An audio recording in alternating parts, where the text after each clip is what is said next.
Sama gitu. Miftah itu goblok. Kenapa orang mabuk diajak sholat? Bukankah kamu tahu orang mabuk sholatnya tidak diterima oleh Allah 40 hari? Apa jawaban saya?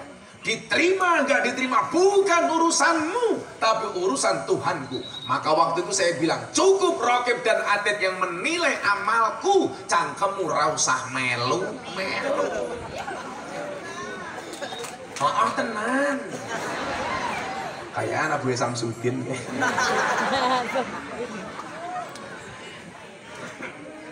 Maksud saya apa Bapak Ibu?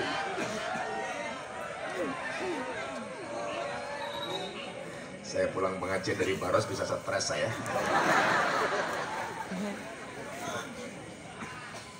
Pengajian paling unik sedunia. Nah Bapak Ibu, maka kemudian apa? Kalimat yang duruna ilal umma bi'aini rahmah, melihat umat dengan kacamata kasih sayang, harusnya kita terapkan dalam kehidupan sehari-hari. Kalau kamu melihat ahli maksiat, jangan dicaci, tapi doakan mereka. Kenapa? Karena cacianmu akan menambah mereka berbuat maksiat, sementara doamu akan menjadi wasilah hidayah untuk mereka. Maka saya sering mengatakan begini, kita itu sering menjadi hakim dan jaksa bagi kesalahan orang lain, tetapi menjadi pengacara bagi kesalahan kita sendiri. Kalau ada orang berbuat salah, kita hakimi. Kalau ada orang berbuat salah, kita tuntut. Tetapi ketika kita berbuat salah, kita membela diri. Kita nggak fair, Pak. Bukankah Allah mengatakan alaihissallahu bi'ahkamil hakimin? Hakim yang paling baik itu hanya Allah. Makanya dulu saya dicaci ketika klub malam saya ngaji bersama mbak-mbak berpakaian seksi. Sebenarnya sih nggak seksi, hanya salah kostum.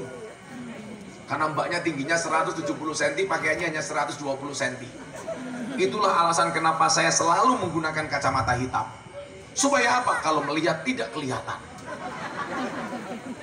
Kan lumayan bro, melotot nggak kelihatan. Tapi kurang ajar ibu-ibu sini tadi. Begitu saya naik panggung pakai kacamata hitam, pakai tongkat, ibu-ibu langsung teriak, wow, si buta dari Gua Hantu. Dan Anda tahu siapa yang digendong oleh si buta dari Gua Hantu? Namanya Fauzi. Oh bukan ya Ji ya? Ya Ji, kamu tak kasih jeruk Ji. Ji, tangkap Ji. Saya main pengajian di Surabaya, ada jamaah tak kasih jeruk Ji, pulang stroke Ji. Enggak Ji. Perutnya bro besarnya ya Allah. Makan dulu. Jangan besar-besar, burungnya kecil. Paling buka celananya isinya kayak pentil. Masnya jawab, iya Gus kayak pentil, tapi pentil tronton. Nah Bapak Ibu, maka orang-orang yang melihat orang-orang yang lain dengan kacamata kasih sayang akan diangkat derajatnya oleh Allah. Makanya jadi kiai itu berat. Apalagi orang yang sudah mendapatkan label wali. Tidak boleh punya rasa benci kepada siapapun. Kita melihat bagaimana kemudian Nabi Muhammad dengan ahli maksiat pun masih sayang dan diberikan kesempatan. Ada sahabat Nabi Bapak Ibu namanya Nuaiman. Nuaiman ini sukanya mabuk. Tapi hebatnya apa? Dia kalau mabuk di hadapan Nabi supaya langsung dihukum. Satu ketika para sahabat melaknat Nuaiman. Nabi Muhammad membela Nuaiman. La tal'anuhu fa innahu yuhibbullah wa rasulah. Kamu jangan melaknat Nuaiman. Kenapa? Karena di dalam hati Nuaiman masih mempunyai rasa cinta kepada Allah dan Rasulnya. Coba, orang ahli maksiat masih dibela oleh Nabi. Dan Nuaiman ini sahabat Nabi yang paling lucu. Kalau dulu zaman Harun Ar-Rasyid ada Abu Nawas. Lah, Nuaiman ini karakternya kayak Abu Nawas. Pagi-pagi bawa bakul makanan kepada Nabi Muhammad diajak makan. Akhirnya Nuaiman makan bersama Nabi Muhammad. Begitu selesai makan, Nuaiman pergi. Ditegur sama Nabi. Nuaiman, kok bakul penjual makanannya nggak kamu kasih uang, nggak kamu bayar? Apa jawaban Nuaiman? Ya mana pantes Nabi, masa hamba kok bayarin Nabi? Kan nggak pantes. Nabi Muhammad diajak guyon sama si Nuaiman. dan Nuaiman mendapatkan tempat yang istimewa di mata Nabi Muhammad. Artinya apa Bapak Ibu? Yuk pola pandang kita rubah.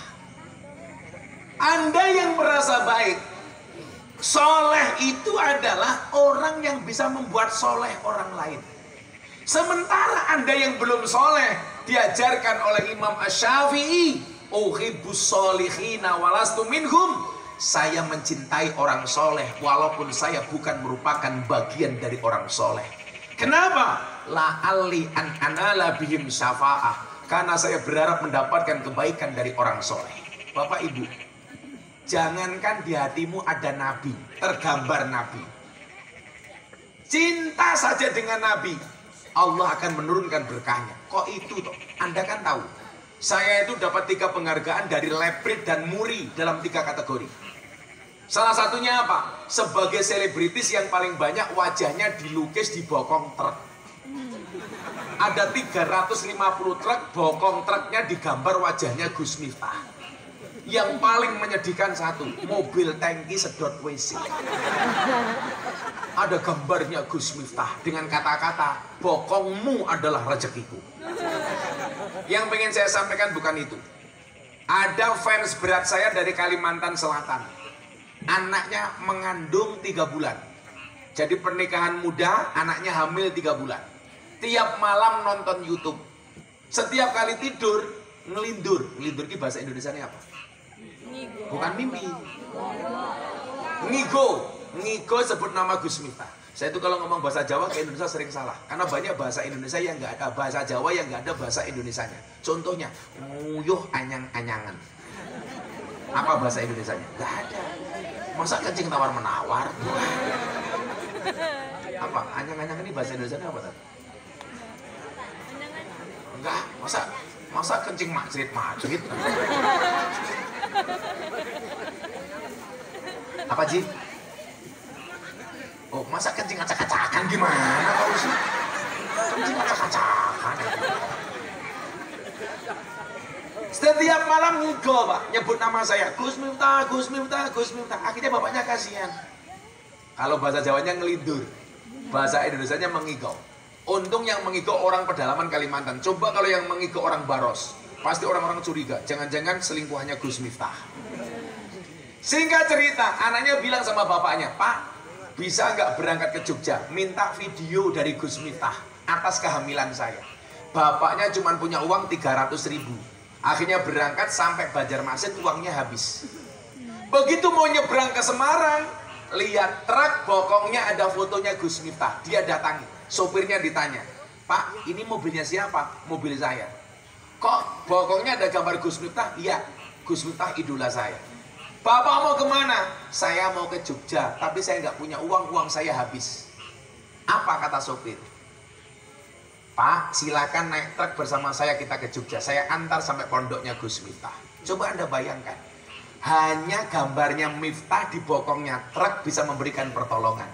Bagaimana kalau hatimu mencintai Nabi, ada gambarnya Nabi di dalam hatimu? Maka dikatakan apa? Al-arwah junudum mujannadah yusarul mar'u ma'aman ahabba. Seseorang akan dikumpulkan bersama orang-orang yang dicintainya. Hari ini Anda datang karena cinta kepada Nabi. Wallah, besok di surga akan mendapatkan pertolongan dari Nabi. Maka adik-adikku, anak-anakku yang di jalan sana, yang tadi lihat cewek, wow, wow. Tanamkan hatimu mencintai nabimu. Insya Allah, berapapun banyak dosamu akan hilang dengan rasa cintamu kepada nabimu. Amin.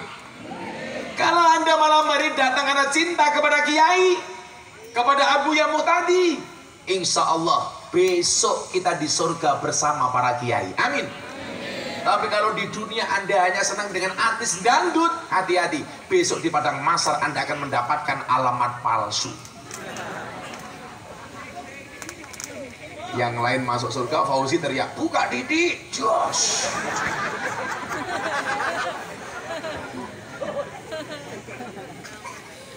Maka Bapak Ibu yang saya muliakan, kalau kita merasa baik, baik itu tugasnya adalah untuk membaikkan orang lain. Makanya ketika Sayyidina Utsman ditanya definisi hijrah, dia mengatakan hijrah itu adalah alladzina Farraqat bainal haq wal batil. Orang yang bisa membedakan dan memisahkan